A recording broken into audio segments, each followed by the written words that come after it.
Oi, boa noite, gente. Graça e paz de Jesus. Amém. Eu vou falar de máscara aqui, porque eu estou meio radioativo hoje. E tudo que vocês menos precisam é que eu transmita algum vírus para o pastor Juliano aqui, depois que vai pegar o microfone. Então, vou deixar a coisa segura aqui. Você quer abrir sua Bíblia lá em Efésios, capítulo 3? A informação que chegou a mim é que vocês cobriram os 2 primeiros capítulos aí já, né? Vocês têm estudado juntos aí essa carta que é tão importante. Eu acho que o pastor Juliano já explicou por que Efésios é tão importante. O pessoal que gosta de tatuagem, se tiver espaço aí, tatue Efésios, no grego de preferências, nas costas, assim, para você não esquecer nunca mais, porque Efésios é terrivelmente importante. Nessa carta, Paulo explica para os seus leitores o que significa basicamente ser igreja, o que justifica ser igreja e qual é a missão então da igreja, qual é a vocação que nós temos como igreja. Hoje então a gente vai falar do capítulo 3, tá? E eu queria ler com vocês aqui do verso 1 ao verso 13. Vou ler na Nova Almeida atualizada, mas eu acho que dá para você acompanhar na versão que tiver disponível aí. Diz assim: Por essa razão eu, Paulo, o prisioneiro de Cristo Jesus, por amor de vocês, os gentios, se é que ou já que vocês ouviram falar a respeito da dispensação, da economia, da graça de Deus a mim confiada em favor de vocês, pois segundo uma revelação me foi dado a conhecer o mistério, conforme escrevi há pouco, ou seja, nos primeiros capítulos aqui de Efésios, resumidamente. Ao lerem o que escrevi, poderão entender a minha compreensão do mistério de Cristo, o qual em outras gerações não foi dado a conhecer aos filhos dos homens, como agora foi revelado aos seus santos apóstolos e profetas pelo Espírito. O mistério é que os gentios são co-herdeiros, membros do mesmo corpo e coparticipantes da promessa em Cristo Jesus por meio do Evangelho, do qual fui constituído ministro conforme o dom da graça de Deus a mim concedida segundo a força operante do seu poder. A mim, o menor de todos os santos, foi dada esta graça de pregar aos gentios o evangelho das insondáveis riquezas de Cristo e manifestar a todos qual é a dispensação do mistério, que durante tempos passados esteve oculto em Deus, que criou todas as coisas.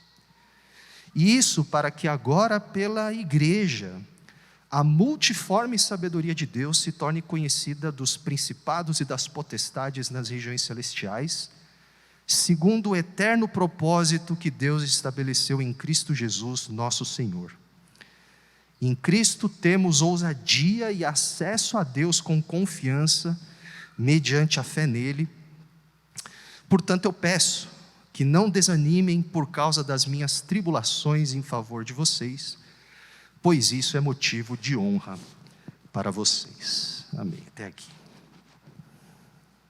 Vamos pedir a ajuda de Deus mais uma vez? Senhor, nós confessamos que nós podemos até entender as palavras, mas os nossos corações são duros.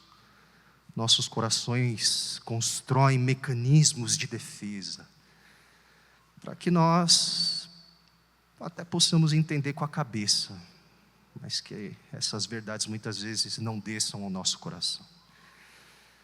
Mas nós pedimos para que o mesmo Espírito que inspirou teu servo Paulo a escrever essas palavras, que apontam para realidades gloriosas, profundas, transformadoras, que esse mesmo Espírito nos encontre e vença os nossos corações, e nos ajude a entender de fato, mas não somente entender com a cabeça, mas a obedecer, a viver essas realidades para as quais essas palavras apontam, Senhor.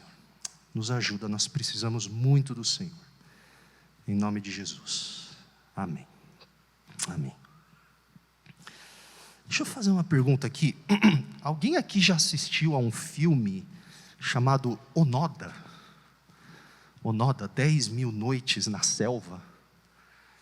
Não, não é Marvel, né? É meio obscuro assim. Eu suspeitei que poucas pessoas iam levantar o braço. Eu não assisti ainda, infelizmente, né? O meu caçula acabou de fazer 7 anos, então acho que ele passou daquela barreira em que a gente já consegue assistir umas coisas um pouco assim, que não sejam vegetais, né? Tá na minha lista de assistir esse filme aqui. Agora, a razão que eu perguntei e por que eu estou comentando desse filme, e a razão desse filme está na minha lista, é que alguns anos atrás eu li uma matéria, na verdade, sobre a história real que está por trás desse filme. E quando eu li a matéria que falava da história real que estava por trás desse filme, eu fiquei simplesmente de queixo caído, pessoal.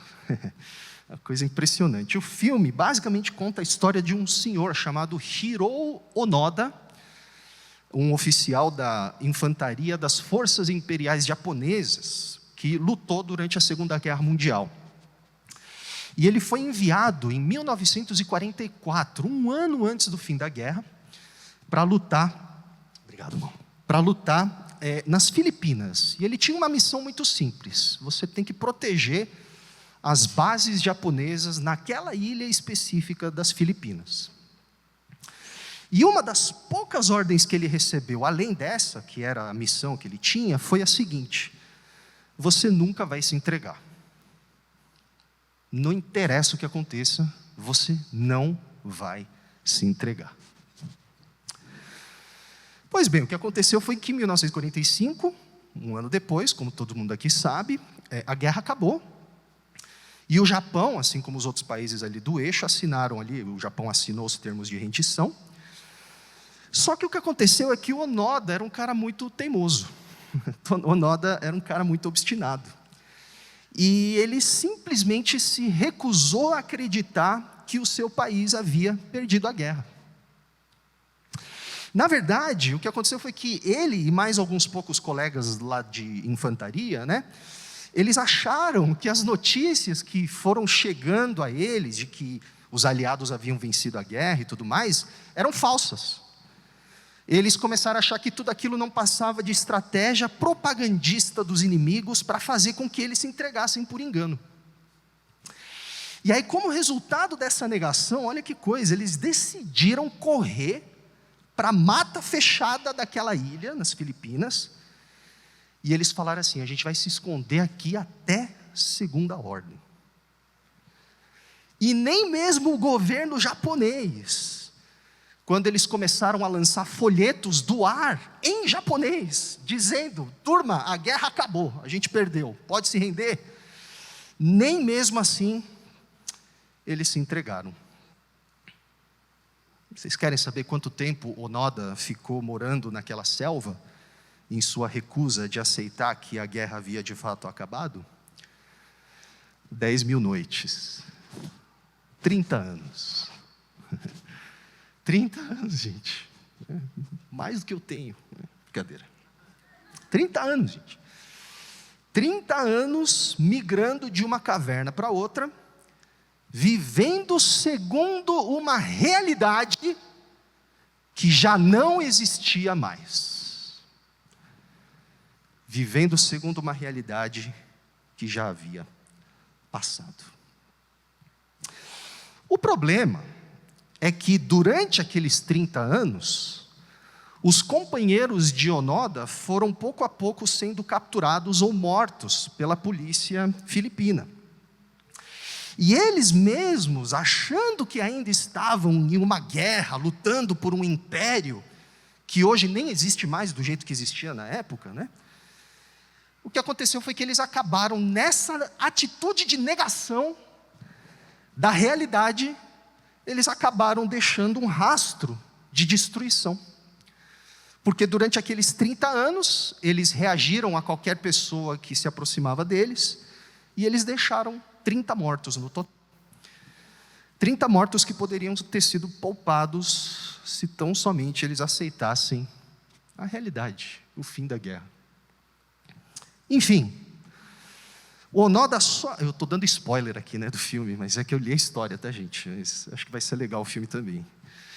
O Onoda, ele só aceitou se entregar depois de 30 anos, quando o governo japonês enviou para as Filipinas o antigo superior direto dele, é um cara chamado Major Yoshimi Taniguchi, que por coincidência havia sobrevivido à guerra também. E aí o governo falou: olha, ele só vai ouvir de você, então você vai lá e fala para ele. E 30 anos depois, quando eles têm esse reencontro, o Onoda se rende. Tem um detalhe interessante, que se não me engano, o Onoda veio para o Brasil alguns anos depois, e ele se casou com uma imigrante japonesa daqui. Eu acho que é isso que aconteceu. Enfim. Agora, muita gente tem usado essa história como fonte de inspiração, sabe? Para contar a história de Onoda como um exemplo de lealdade, de perseverança, de coragem. E eu, pessoalmente, eu mesmo acho que a gente pode chegar a algumas conclusões positivas até, do ato de bravura dele, né? Não é todo dia que a gente vê esse tipo de coisa acontecer, não é verdade? Só que tem uma coisa que todo mundo aqui precisa concordar, eu e você, independentemente do que você pense sobre a atitude desse cara, se você acha ele um vilão ou se você acha ele um mocinho. Mas a gente precisa concordar com uma coisa: ele não sabe perder. A recusa de Onoda de admitir que a guerra havia acabado fizeram dele um péssimo perdedor. E o pior é que isso acabou custando muitas vidas. Para nossa surpresa, pessoal, Paulo tem uma opinião semelhante em relação àquelas pessoas que pensam governar o mundo segundo os seus próprios interesses. E é, entre muitas outras coisas, disso que fala o texto que nós lemos hoje em Efésios 3, 1 a 13. Na semana passada, vocês chegaram àquilo que eu considero o ponto alto da primeira parte de Efésios. Então, se os meus cálculos não estão errados, na semana passada vocês falaram sobre a segunda metade do capítulo 2 de Efésios. É isso, né?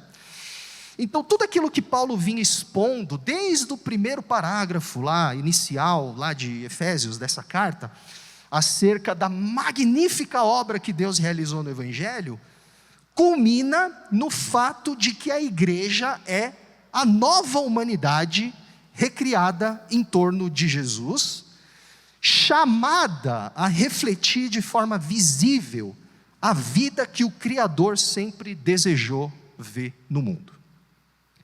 Então, até esse ponto em Efésios, até o final do capítulo 2 de Efésios, Paulo já deixou muito claro para os seus leitores, e precisa estar muito claro na cabeça de vocês, que tudo aquilo que Deus realizou definitivamente na vida, na crucificação e na ressurreição de Jesus, desemboca na presença de Deus habitando mais uma vez no universo, não em qualquer lugar, mas por meio do seu povo, a igreja. A igreja é o ponto de contato entre céus e terra. O muro, portanto, de inimizade que nos separava uns dos outros, foi derrubado quando Cristo derrubou o muro que separava a humanidade de Deus. No terceiro capítulo de Efésios, então, Paulo começa a fazer uma transição, tá? Dessa primeira parte de Efésios, que são os indicativos do Evangelho. Eu acredito que o pastor Juliano repetiu esse termo para vocês algumas vezes, sim ou não? Os indicativos do Evangelho, ou seja, aquilo que Deus fez, aquilo que é, aquilo que aconteceu. O capítulo 3 vai fazer essa transição, então, dos indicativos para a segunda parte importante de Efésios, que são os imperativos do Evangelho. Para aquilo que são as implicações práticas, como que os indicativos do Evangelho devem afetar a nossa maneira de viver. E nessa transição, então, entre o capítulo 2 e o capítulo 4, Paulo vai inserir aqui, principalmente na passagem de hoje, olha só, uma nota um pouco mais pessoal, autobiográfica, sobre a relevância disso tudo que ele vem dizendo desde a abertura da carta, como é que isso afetou a vida dele. E aqui cabe a gente se perguntar por que Paulo interrompe, né, pessoal, essa densa exposição do Evangelho e da identidade da igreja para falar um pouco agora da sua vida, né? Você já viu isso acontecer? Não é muito comum, né? Na sua sala de aula lá, na faculdade que você fez, ou na faculdade que você vai, o professor está falando de coisas profundas, técnicas. Aí do nada ele começa a falar da vida dele, né? Por que Paulo se sente obrigado a colocar um comentário sobre como tudo isso afeta a vida dele? Por uma razão muito simples, gente. Porque o Evangelho não é uma filosofia que enche a nossa cabeça.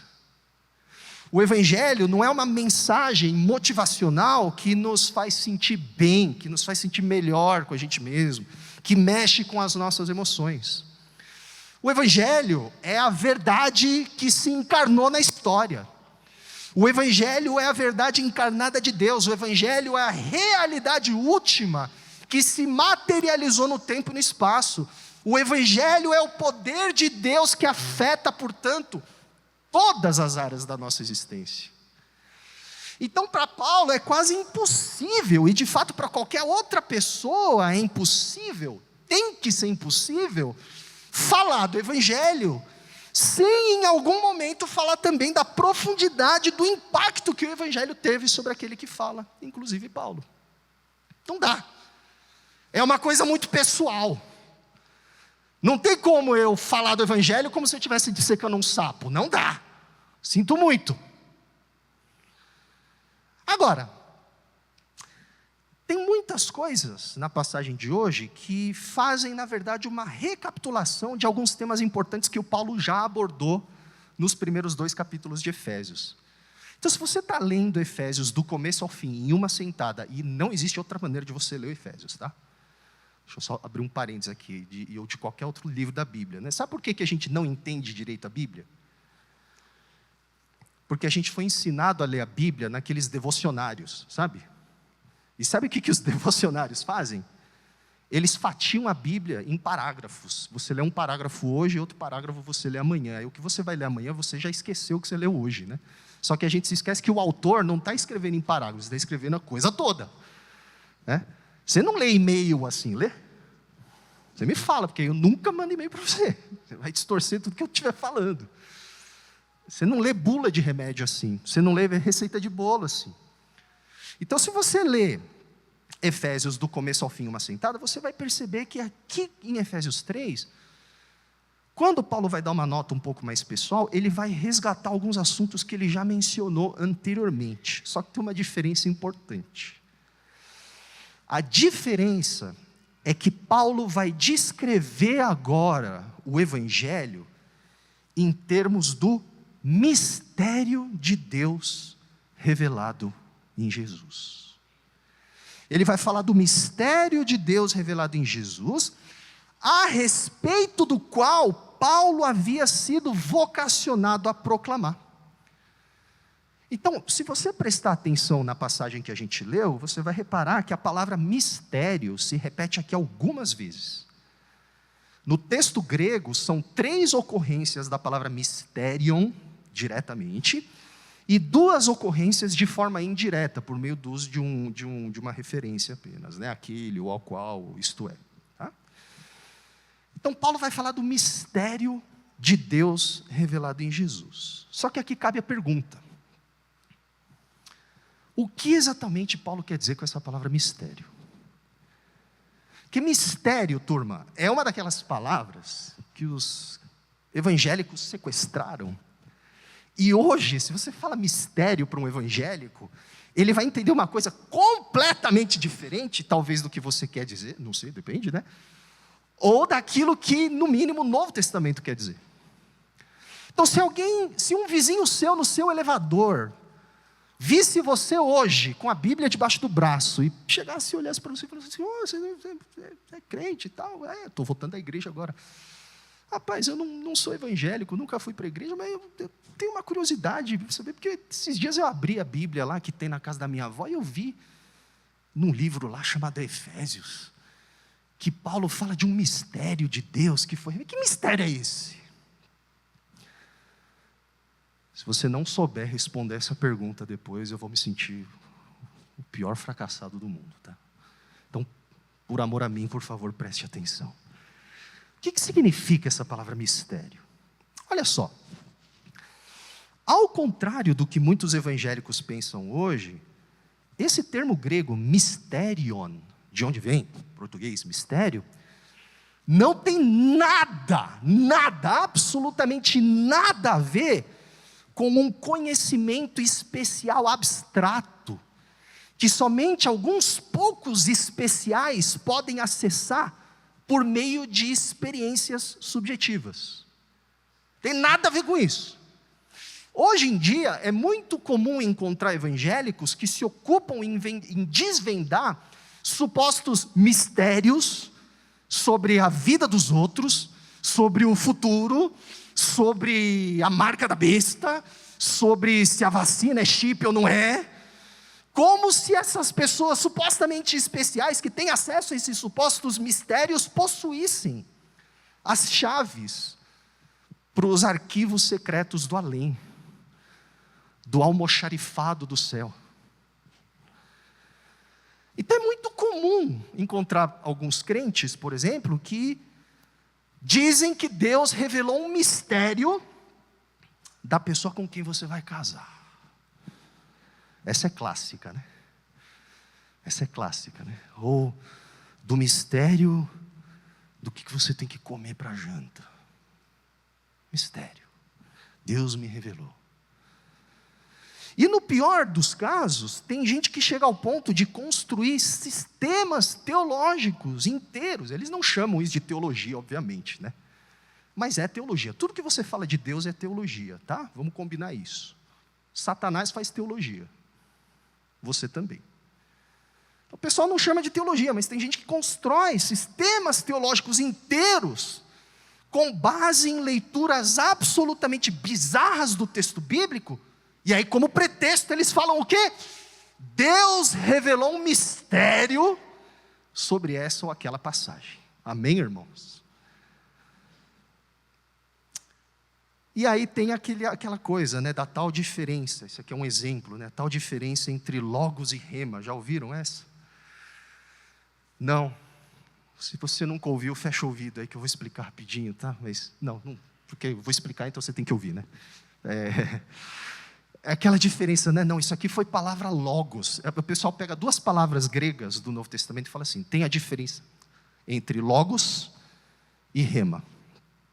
As duas palavras no grego são traduzidas para o português por palavra. Só que logos é a palavra falada, a palavra escrita, a palavra. Rema, porém, é a palavra revelada ao coração. Presta muita atenção, tá, gente? Só vou falar dessa vez. A pessoa que diz esse tipo de coisa não sabe nem consultar um dicionário grego. Porque se você abre o Novo Testamento e você vê como o Novo Testamento usa as palavras logos e rema, elas são intercambiáveis. Não existe diferença entre palavra revelada, mistério, e a palavra escrita. É aquele erro da letra mata e o espírito vivifica. Volta lá para 2 Coríntios, você vai ver que quando Paulo fala da letra, ele não está falando da letra do estudo, ele está falando da letra da lei de Moisés. Tá? Não está falando de estudar, né? Ir para o seminário. Mas enfim, deixa eu contar até 10, acho que eu me exaltei aqui. Respirar fundo. Não é disso que Paulo está falando, tá, gente? Deus não está falando de mistério nesse sentido esotérico, nesse sentido quase que feitiçaria da coisa. Não é disso que ele está falando. Quando Paulo fala do mistério de Deus que foi revelado em Cristo, ele está falando de algo muito objetivo. Ele está falando de uma coisa que aconteceu no tempo e no espaço. Quando Paulo fala desse mistério de Deus, ele está falando do fato de que desde Gênesis A autorrevelação de Deus e dos seus planos de salvação sempre apontaram para a esperança de restauração de todo o universo. Mas a questão é que ninguém sabia exatamente como isso aconteceria. Esse é o mistério. O mistério é que todo mundo que lê a Bíblia sabe que desde Gênesis o desejo profundo de Deus sempre foi restaurar todas as coisas. Mas como Ele vai fazer isso? Não sei. Isso é um mistério. Por esse mistério, Paulo está se referindo ao fato de que o enredo bíblico sempre aguardou o cumprimento dos planos redentivos de Deus. Mas por causa da profundidade do pecado e dos inúmeros fracassos do povo da aliança, ninguém sabia exatamente como os céus e terra seriam resgatados das forças do caos e da morte. Esse é o mistério. Portanto, quando Paulo fala que esse mistério foi agora revelado em Jesus, ele está dizendo que esse mistério encontrou sua resolução final, plena, definitiva, perfeita, em Jesus. Ou seja, em Jesus, Deus finalmente escancarou, Ele revelou. Sabe de onde vem a palavra revelação? Do termo grego apocalipse. Sabe o que significa apocalipse? Isso aqui não foi combinado, tá, gente? Isso aqui apocalipse é isso aqui, ó. Literalmente é isso aqui. Tem um véu cobrindo algo, e agora eu tirei o véu para que vocês possam ver esse algo. Apocalipse é isso, revelação é isso. Ou seja, em Jesus então, Deus finalmente mostrou o seu plano de resgate.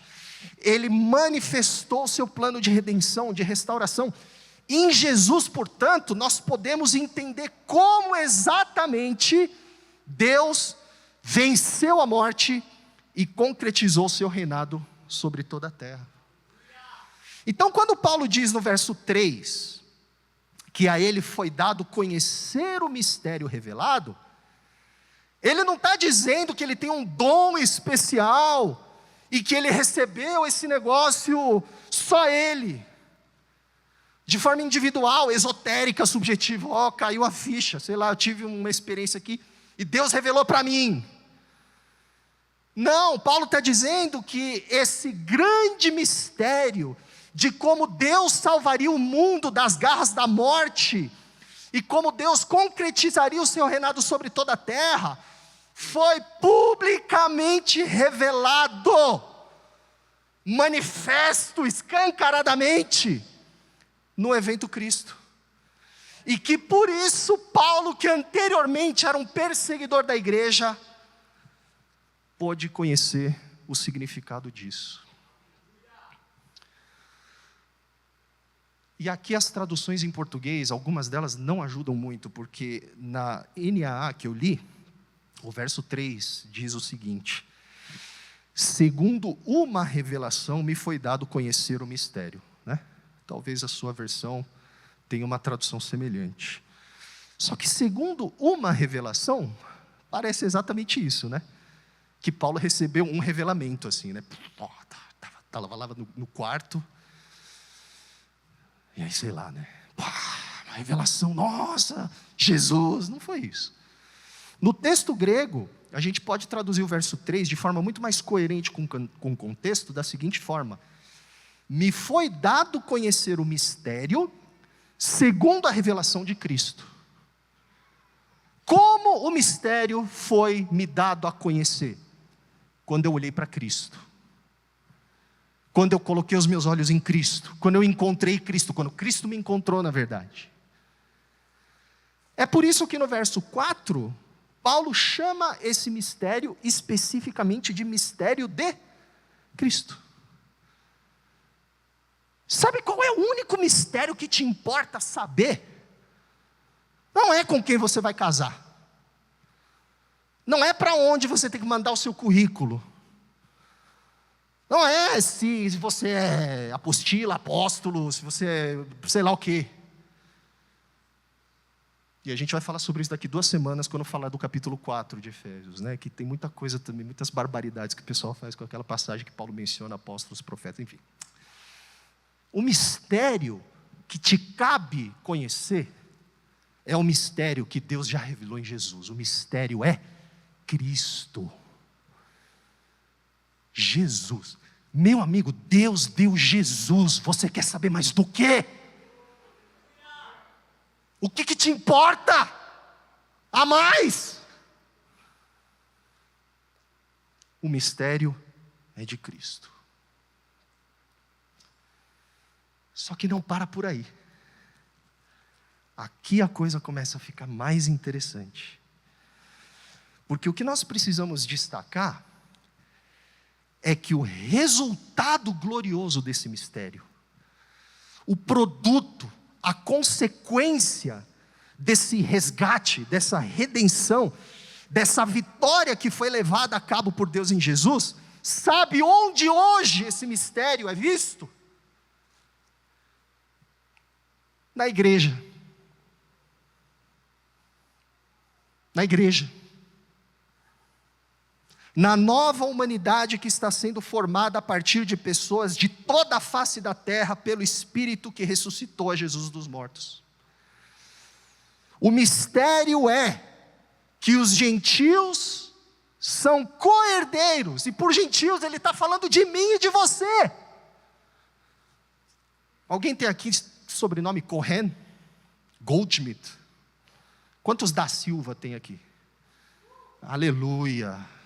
Quantos shows tem aqui, né? Só eu, provavelmente. Sons tem alguns, né?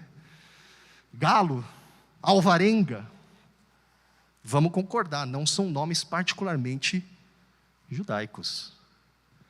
Paulo está falando de mim e de você. O mistério é que os gentios são co-herdeiros, membros do mesmo corpo e coparticipantes da promessa em Cristo Jesus por meio do Evangelho. Verso 6.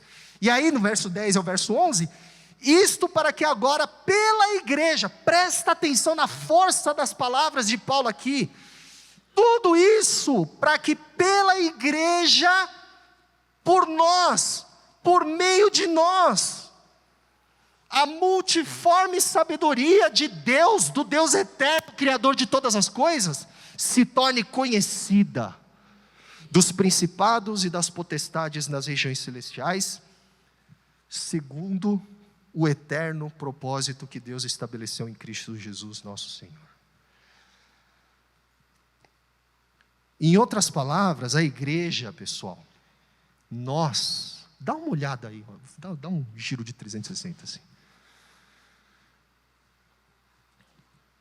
Nós somos a comprovação. Nós somos o resultado imediato de tudo aquilo que Deus fez em Jesus para vencer a morte e salvar o mundo. Sabe para onde o mundo precisa olhar para eles entenderem que Deus de fato ressuscitou a Jesus dos mortos? Para a igreja. Isso significa que lá na eternidade passada, antes da fundação do mundo, quando Deus decidiu criar céus e terra, Ele sabia que a humanidade ia pecar, mas lá mesmo sabendo que a humanidade ia pecar, Ele já havia também planejado nos resgatar da bagunça que causaríamos. E lá na eternidade passada, antes da fundação do mundo, Deus já havia se proposto a agir, Ele mesmo, na pessoa de Jesus, para reverter o problema que eu e você ocasionamos.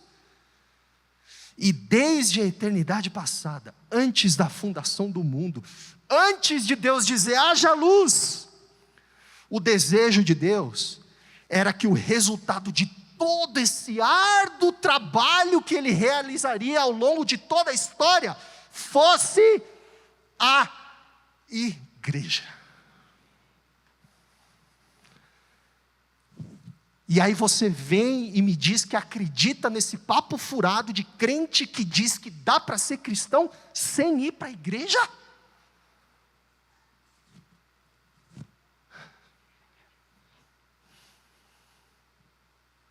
nesse papo furado de que eu não vou para a igreja porque eu sou a igreja. Você não é a igreja, Xará. Nós somos a igreja. Tá louco? Eu não vou para a igreja porque eu sou a igreja. Você não é a igreja não, cara. Igreja, por definição, a palavra eclesia significa ajuntamento. Se você acha que você é igreja, é ajuntamento de outra coisa.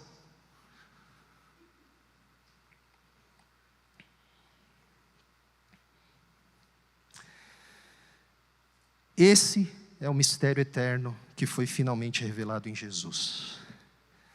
A igreja, a nova humanidade, o povo de Deus composto de todas as nações em torno do Senhor verdadeiro e único do universo, sempre foi o resultado desejado por Deus, quando Ele planejou criar e salvar o mundo.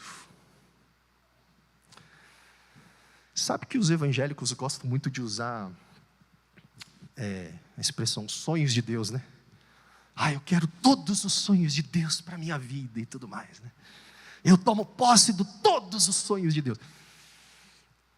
Eu não acho que Deus tem sonho porque Ele não dorme, né? Mas, se a gente quiser usar essa metáfora do sonho de Deus para falar do que Deus deseja ver se realizando em nossas vidas, o sonho de Deus para a sua vida e para a minha vida sempre foi que nós fôssemos igreja. Porque é por meio da igreja, é por meio de nós, pessoas que éramos inimigas de Deus, forasteiros da presença de Deus, mas que agora podemos adorar o único Senhor do universo, porque Ele fez tudo o que Ele fez em Jesus. É por meio de nós que os principados e as potestades nas regiões celestiais podem finalmente ver o quão insondável, o quão incomparável é a sabedoria, o poder e a autoridade de Deus. A igreja, pessoal, é o manifesto de Deus, é a declaração pública do Criador dos céus e da terra para todas as forças do caos que entraram no mundo após o pecado, de que todas as coisas nos céus e na terra foram submetidas agora ao senhorio de Jesus. Esse é o resultado da revelação do mistério de Deus em Cristo.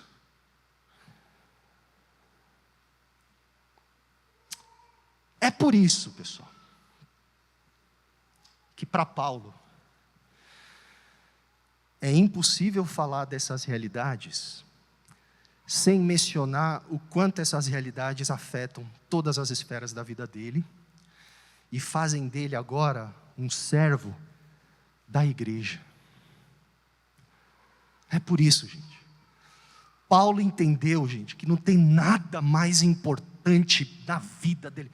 Não tem plano de carreira mais glorioso do que ser um servo da igreja.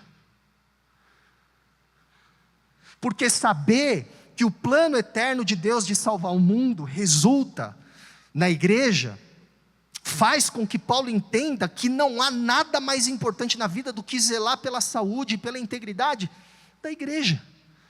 Dessa maneira, para nossa grande surpresa, olha só, quando Paulo fala de como o evangelho afetou todo da sua vida, ele não fala das suas muitas conquistas pessoais. Ele não fala, eu tenho um PhD na Escócia. Ele não fala, nossa, eu tenho 1,5 milhão, 2 milhões, 3 milhões de seguidores no meu canal do YouTube. Por isso vocês têm que me ouvir, porque eu sou autoridade. Hoje a autoridade é número de seguidores, né? Misericórdia, eu tenho vontade até de fazer o sinal da cruz aqui. Paulo não diz, olha, eu plantei não sei quantas igrejas em não sei quantos meses. Sabe o que Paulo diz? A única coisa que Paulo acha importante dizer sobre ele, diante de tudo isso, é que o evangelho fez dele um prisioneiro por amor à igreja e por causa do mistério de Cristo.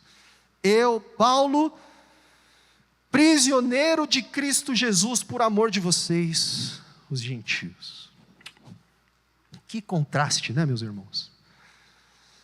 Que contraste entre os muitos autoproclamados apóstolos que viajam hoje de jatinho particular, olha só, para pregar em conferências de avivamento. Vocês seguem todos esses caras que eu sei, viu? Deus está vendo. Deus está vendo. E vocês estão dando risada, mas eu posso dar o papo reto aqui? Você bate palma para cara que se diz apóstolo e transita muito confortavelmente nas esferas de poder da sociedade, se Jesus viesse hoje, você não reconheceria.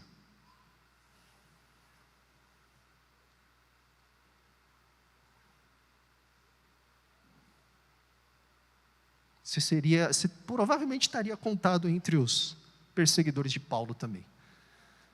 Porque o ministério de Paulo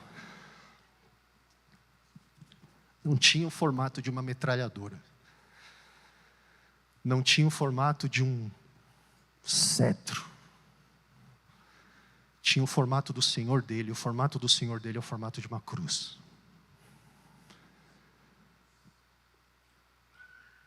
E isso é importante, pessoal, porque se até aqui Paulo deixou claro que a igreja é o povo que foi reconciliado com Deus e uns com os outros por intermédio de Cristo, é necessário entender também que a reconciliação que experimentamos no Evangelho não resulta necessariamente em paz com os poderosos desse mundo.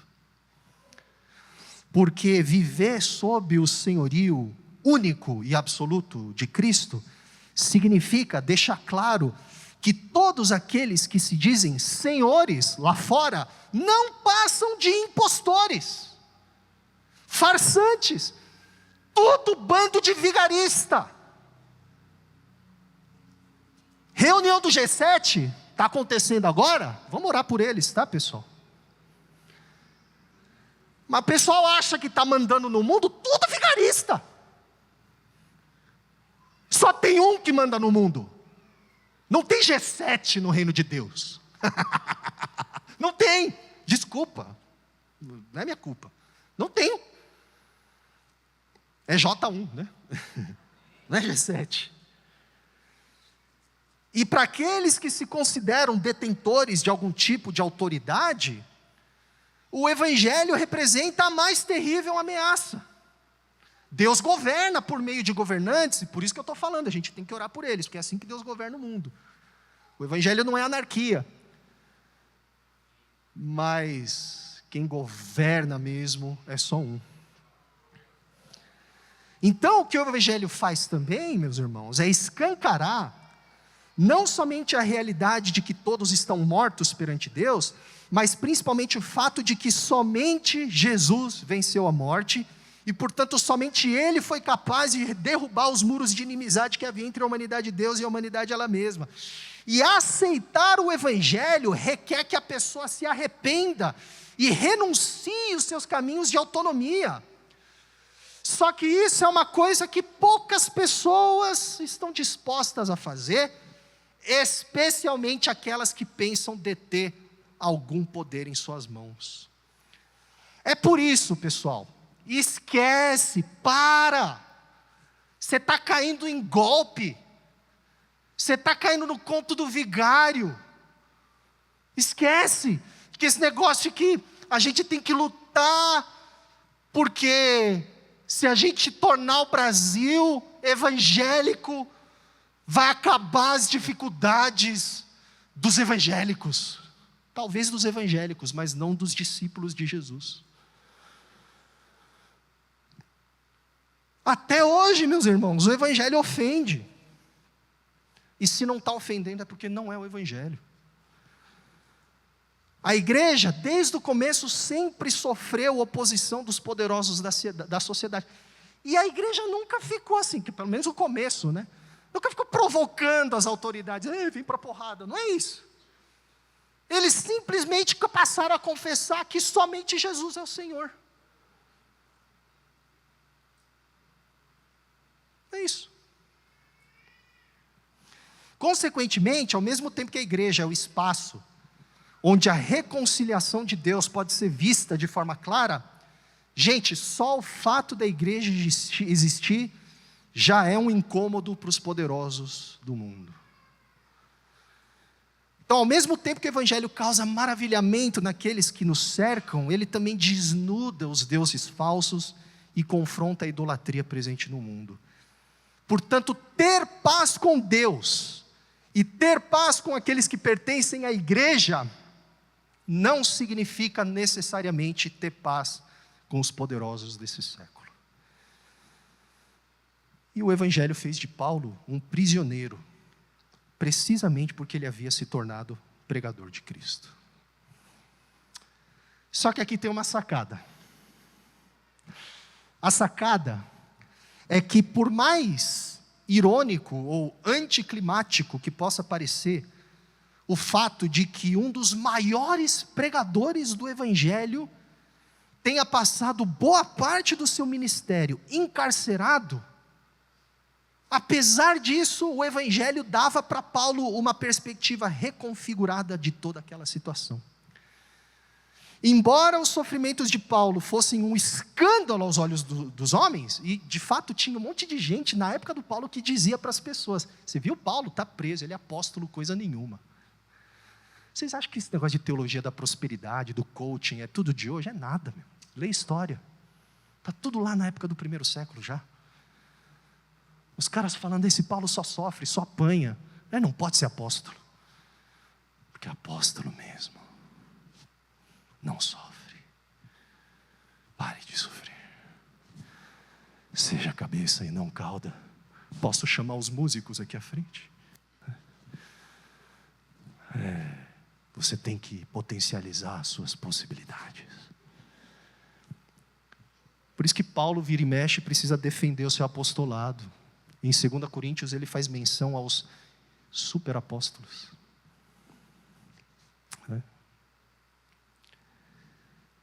Só que embora os sofrimentos de Paulo fossem um escândalo aos olhos dos homens, as correntes de Paulo atestavam a própria veracidade do evangelho, do poder de Cristo, de subverter as forças do caos. No encarceramento de Paulo, portanto, a oposição que os poderosos desse mundo sempre demonstraram contra Deus, desde Gênesis, era escancarada ainda mais. Porque ao prender Paulo, os poderosos desse mundo davam provas de sua decadência. Os poderosos desse mundo davam provas de que eles não sabem perder.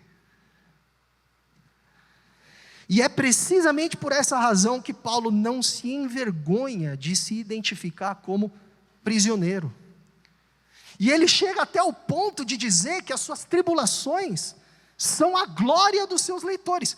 Portanto, verso 13, portanto eu peço que não desanimem por causa das minhas tribulações em favor de vocês, porque isso é motivo de honra para vocês.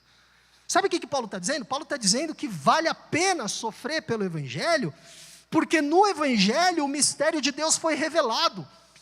Todas as nações agora podem ver a glória de Deus e experimentar finalmente a ressurreição dos mortos.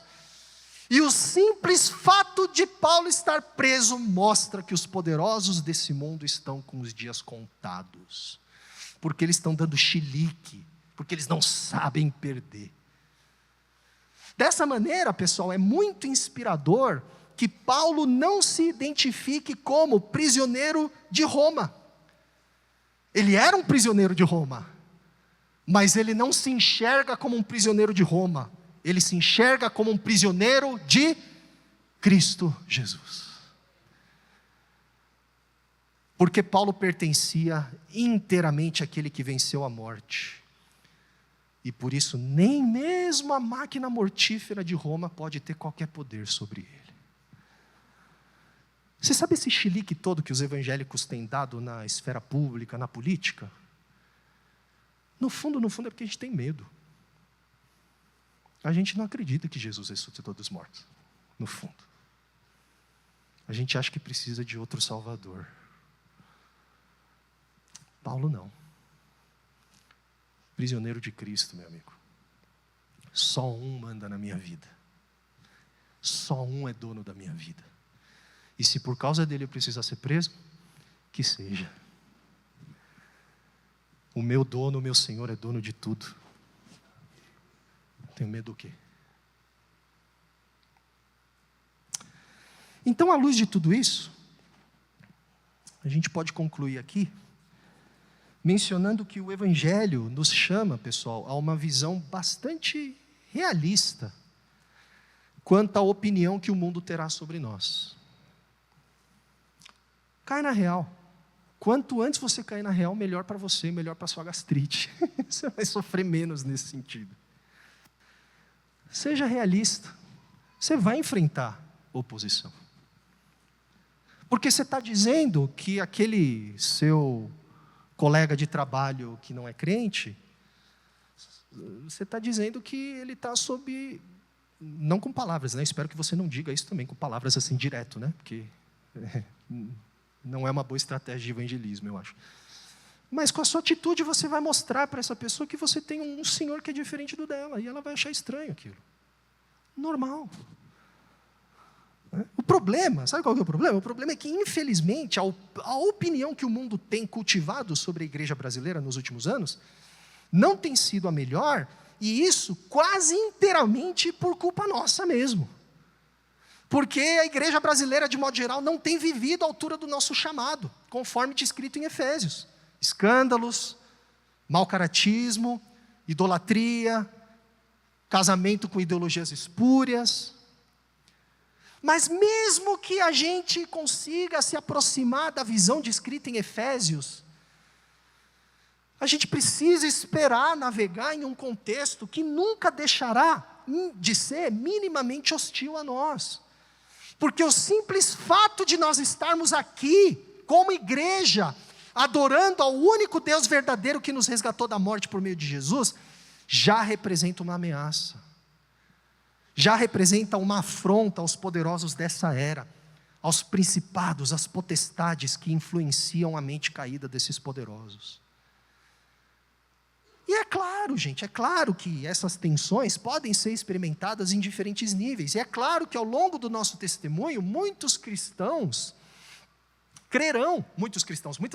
crerão no maravilhoso evangelho da graça de Deus. Mas o fato é que não raro a vitória de Deus provoca oposição por parte daqueles que pensam controlar o mundo do lado de fora. E porque o senhorio de Jesus desmascara esses falsos senhores, nós devemos ter a plena consciência de que em alguma medida compartilharemos da experiência de Paulo. Toma posse, irmãos. Recebe aí em nome de Jesus. Tem jeito. Tem jeito. Só que Paulo nos dá um modelo. Paulo nos dá um exemplo de como nós podemos navegar essa realidade. Porque nada disso intimida Paulo e nada disso deve nos intimidar. Na verdade, a oposição que nós encontramos no mundo atesta o fato de que os poderosos desse mundo não têm mais prerrogativa sobre nós. Nós pertencemos ao Senhor único e absoluto do universo. O mundo ainda se encontra em uma condição de insurgência. Os principados e as potestades estão em negação em relação à vitória de Cristo sobre as forças do caos. Então nós devemos enxergar como bom sinal qualquer dificuldade que possamos enfrentar, por não termos abandonado o nosso chamado de seguir somente a Cristo. Porque essas dificuldades mostram que a luz de Deus de fato tem brilhado em nosso meio. Isso significa, portanto, que entender esse grande mistério de Deus revelado em Jesus, de que o desejo de Deus desde a fundação do mundo sempre foi ver a igreja existir, isso nos faz enxergar como motivo de honra, participar dos sofrimentos de Cristo pelo fato de sermos igreja. É por isso que enquanto nós estivermos caminhando em nossa real vocação como povo de Deus, nós nunca nos sentiremos à vontade com a ideia de que o povo de Deus pode transitar confortavelmente em círculos de poder desse mundo.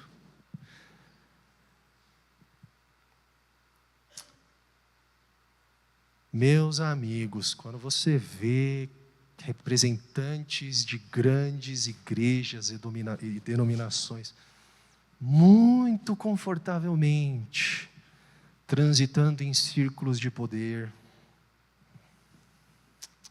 meus amigos,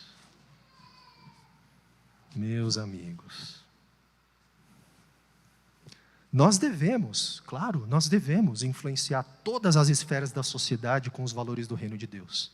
Paulo diz no verso 10 que a intenção da graça de Deus é que agora, mediante a igreja, a multiforme sabedoria de Deus, de fato, se torne conhecida dos poderosos e das autoridades nas regiões celestiais. Só que isso só pode acontecer, meus amigos, quando nós não abandonamos o chamado à fidelidade ao Evangelho. Porque se a gente faz isso, a gente deixou de ser cristão e virou político.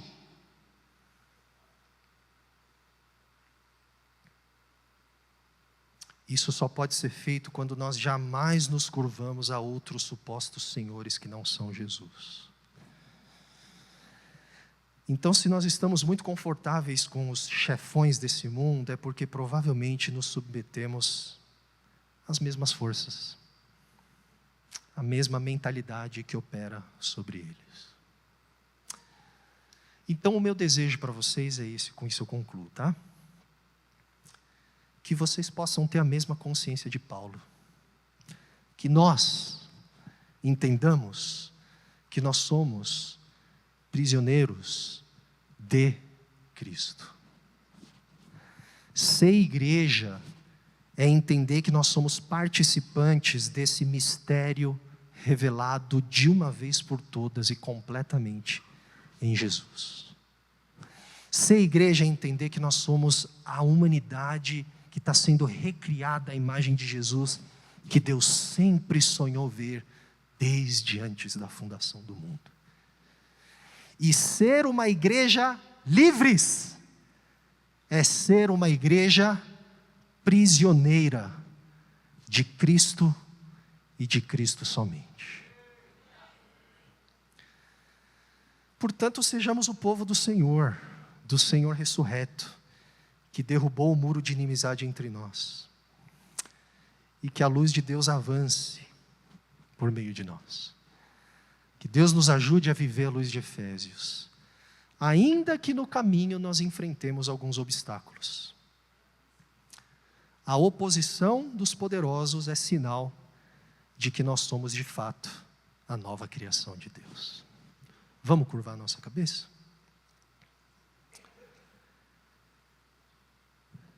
Senhor, quem teria planejado esse mistério? Não cabe na nossa cabeça, Senhor. E eu confesso que falar dessas coisas, pensar nessas coisas, ainda é grande demais, Senhor.